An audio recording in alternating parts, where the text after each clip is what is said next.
Avec la mer au loin, c'est ça? Oui, c'est ça. Alors, une histoire d'amour, amitié émouvante entre trois principaux protagonistes, deux hommes et une femme qui s'étalent sur 10 ans et qui parlent d'exil, de rencontres improbables, de chocs des cultures et de regrets aussi sur fond de musique raï.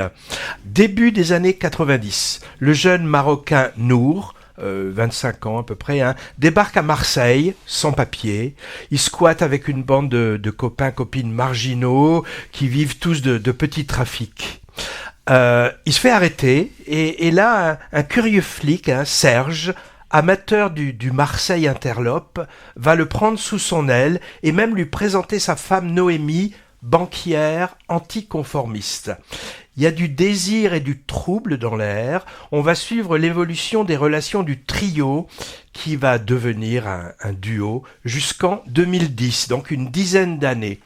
Grande ampleur narrative avec cette fresque originale qui mêle plutôt adroitement plaisir et liberté avec le désenchantement et la mélancolie, et souvent rythmée par des scènes de musique et de danse. On ne sait pas trop où le récit va nous emmener, et c'est l'une des forces du film, loin de tous les clichés sur l'immigration, l'exil, l'intégration par exemple, et sur la sexualité aussi.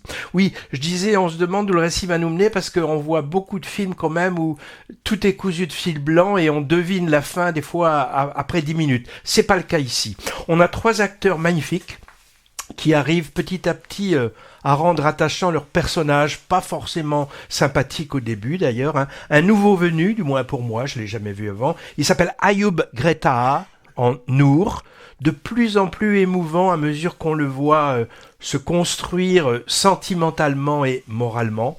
Grégoire Collin, on le connaît plus celui-là, en flic pour le moins atypique, un rôle assez casse-gueule dont il se sort haut la main. Et enfin Anna Mougalis, et sa voix d'outre-tombe, en superbe femme libre. La mer au loin est d'un réalisateur et producteur d'origine marocaine, qui s'appelle Saïd Hamish, issu de la Fémis, j'ai vu, et je suppose, je sais pas, vu l'impression de sincérité du propos, qu'il y a peut-être un côté autobiographique dans ce récit, mais après tout, j'en sais rien et je m'en fiche un peu. C'est son second long métrage. Alors, ce titre, La mer au loin, moi, j'ai pas trop compris.